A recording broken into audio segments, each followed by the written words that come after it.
মা হালিমা বলছেন আমেনা দেরি করো না, তাড়াতাড়ি করো বগিন, তোমার সন্তানকে আমি নিয়ে যাব, আমাকে খুশি মনে বিদায় দাও।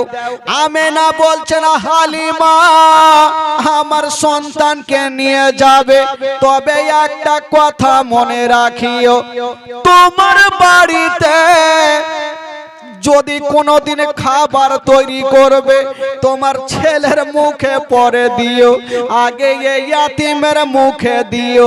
যদি কোনোদিন নতুন জামা তৈরি করবে তোমার ছেলের গায়ে পরে দিও, আগে এই ইয়াতিমের গায়ে দিও, যেন বাপ বলে মনে না হয়। হাইরে মা হালিমা বলছেন আমেনা তুমি চিন্তা করো না, আমি মার মতো ভালোবাসবো, জীবনে মনে হতে দেব না যে এই ছেলের বাবা বেঁচে না।